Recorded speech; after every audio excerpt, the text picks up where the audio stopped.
But when people say things, I know. I am going to take them at their word until they tell me otherwise. And if they were joking, well, then the joke's on me, because the joke here, if there is one, isn't obvious, other than maybe senior golf tour or pickleball. But even then, again, this is Drew Brees, one of the most competitive individuals who has ever walked the face of the earth. That competitive drive drove him to get more out of his God-given ability than he ever should have. Yeah. And you mentioned Tom Brady.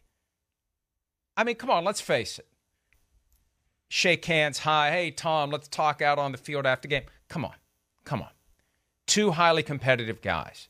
Two of the best quarterbacks of their age. One of them lands in a spot where he wins 7 Super Bowls. The other one gets one, and maybe he thinks, well, if I had the help around me, that not that I'm not want to talk about coaching, because coaching, I think, is a wash, ultimately, between Peyton and Belichick, or close to it.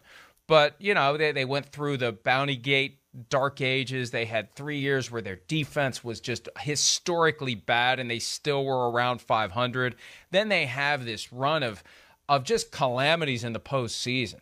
It starts with the Minneapolis Miracle. Then you've got one of the worst calls of all time in NFL postseason history with the non-call of pass interference in the NFC Championship game. Then in 2019, hell, they've had so many things go wrong. I can't remember what derailed them in 2019. Then they had 2019 was the Vikings, no?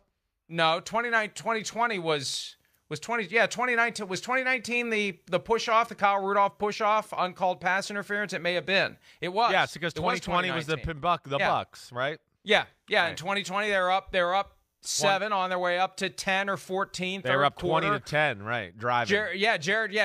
Jared Cook fumbles, Antoine Winfield rips it out, and the whole game changes in that moment. Right. In that moment. I think they were up 7 on their way to 10 or 14. I think that's what it was. I'm not sure.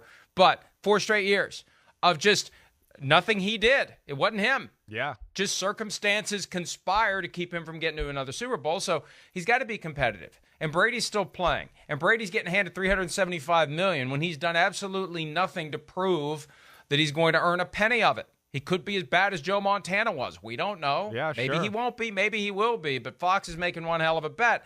And like you said, it's no secret. Drew wants to do games. And there's been persistent reporting, not speculation, throughout the offseason that he'd like to land in a spot where he can do games. So the bottom line is he tweeted what he tweeted. And if I'm the Seahawks and my options are Geno Smith, Drew Lock, or Drew Brees, I know which one I'm leaning toward if I could get him. Now, he's still under contract with the Saints. He didn't become a free agent.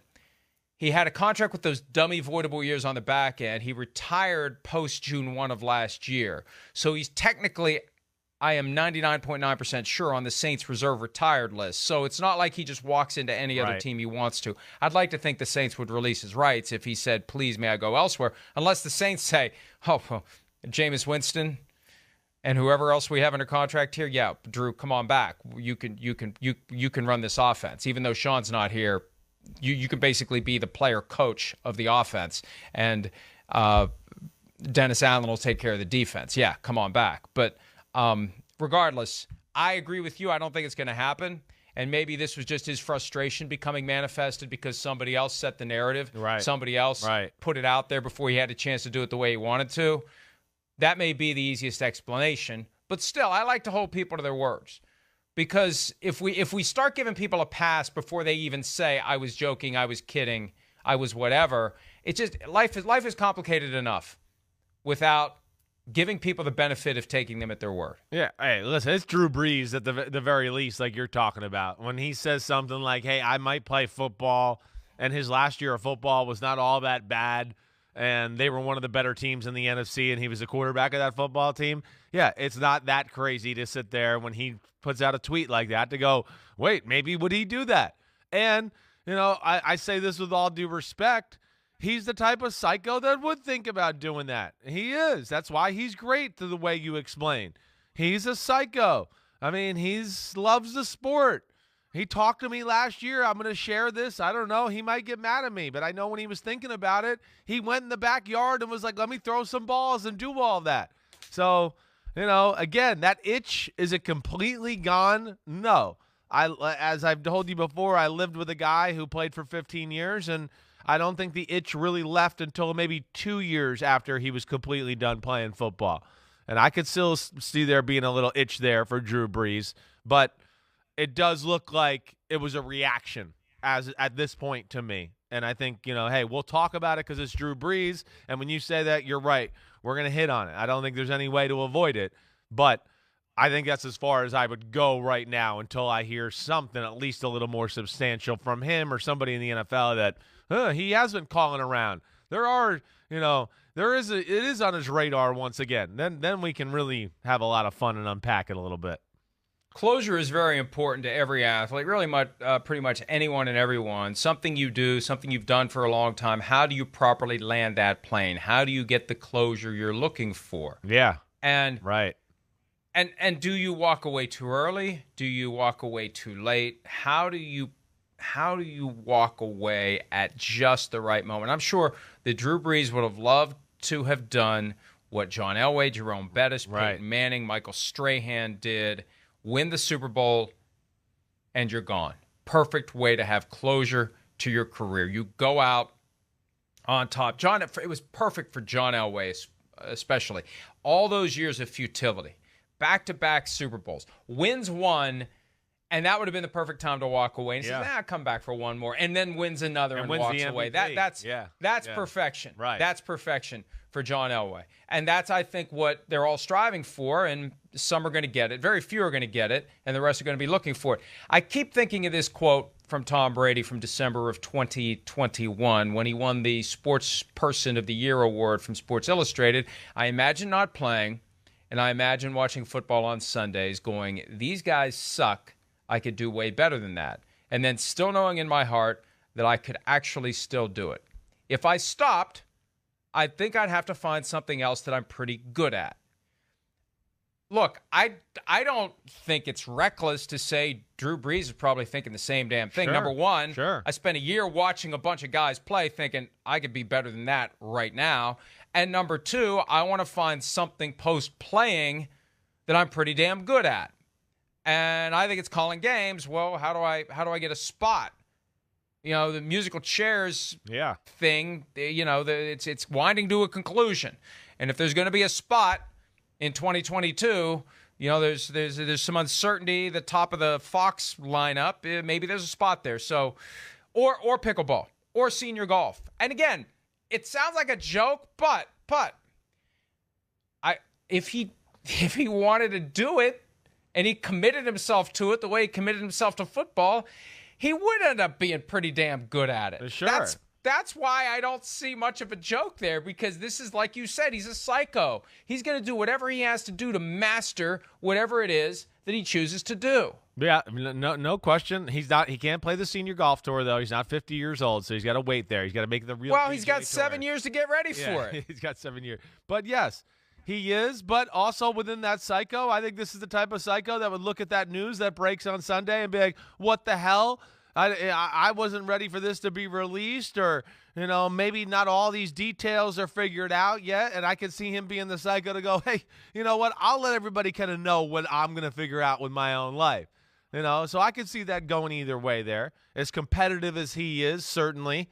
I mean, there's no doubt about it. So we've I think unpacked all the different psychological angles that this could have gone, certainly, and we'll keep our eye on it. Hey, the Saints. We just should have him call in this morning. Well, hey, we should have. We should have. Hey, Drew. Let's have a little chat. Do you here. work for NBC or not? I don't know. We don't know. We'd like to know. Let's break this out here. I know, because you're right. People think we know like the details of this kind of stuff, and it's like our bosses don't tell us this stuff. I mean. No, we can't be trusted to keep our mouths we find shut. out just like everybody else. I know. So, but hey, I mean, the Saints, their team, we've talked about that. They are ready. They're a good football team. They have made some nice additions to the team, and I certainly don't think either one of us or anybody that really follows the sport closely looks at it, and especially after the draft, you can go. The Saints think they're a player in the NFC, and when you look at them on paper, you go, they should be a player in the NFC. The NFC is not that great, and they're certainly one of the handful of teams you sit there and go, I could see them in the playoffs 100%, no doubt about it. Let me just throw this out there, too, because I assume that he would want to return to New Orleans. and play for the Saints. I would think if he so, would come right? back, Yeah, right. right. All due respect to Jameis Winston and whoever else is on the depth chart. Ian Book, Andy Dalton is here. Andy Dalton, Andy Dalton's he's there. Yeah, he's a backup. Yeah, right now. Who else is there? It's Winston, it's Dalton, and it's Book. Ian Book. Why do I think there's somebody else? I think there is somebody there. I mean, we're not counting Taysom Hill anymore. Taysom Hill doesn't count anymore. No, I know. He don't work here no I'll more. look it Not up. in the Go ahead, talk. room. I'll look it up. Yeah. I'm gonna throw this out there because I made the suggestion earlier that between Geno Smith, Drew Lock, and Drew Brees, I would take Drew Brees in Seattle. I mean, if we're only talking about 3-yard passes in Miami, would if right now for this Miami team as it's constituted, with Tyreek Hill, with all the other additions they made this offseason, Raheem Mostert, Chase Edmonds, they just added out Melvin Ingram last night. You know, they have kind of a vibe. And remember, it was Miami. That was a team. He wanted to go there in 2006. The Saints were a plan B. He wanted to go to the Dolphins in 2006. It was the doctor doesn't know his ass from a bag of sand, or however Nick Saban phrased it, because, of course, it's not the fault of the guy who had complete control over the football operation and could have said to the doctor, I don't care if you're not passing him on the physical. I want this guy. Drew wanted to go to Miami. Would you take, right now, for 1 year, right now, would you take Drew Brees with this team as constituted over Tua? I don't know what my answer to it would be. I'm curious about what yours is. I mean, I have not thought about it. You know, I mean, yes, Drew Brees would be able to run that offense. There's no question, and make some plays and do things that way. You know, but man, there is something to a young guy who's hungry as hell and trying to prove himself and everything there, and willing to take hits and do all of that. You know, a year out of football right now, all of that, I don't know. It's a close one. I guess I'd still go Drew Brees, but I don't know if I'd feel totally comfortable with that. Listen, we saw some flaws in Drew Brees' game towards the end. So I can't sit here and pretend, as much respect as I have for an all-time great quarterback and the guy and who we got to know last year and all that, I can't sit here and lie and just go, oh, my gosh, if he just walks in, he's going to take any job there is. No, there's a reason it came to an end. There is. You know, so that's where it's a tough one for me. I think, though. But what flaws? What flaws in Tua? What flaws? As far as his game? What flaws? No. What flaws in Drew? I'm sorry. I was trying to make a point here. Because I think whatever flaws you see in Drew, they're already there with Tua. I hear you. Well, all right. So, like, I mean, again, arm strength is an issue there. You're right with both of them, right? Tua's going to move around in the pocket better and do some of that stuff better, let alone scramble and run with his legs.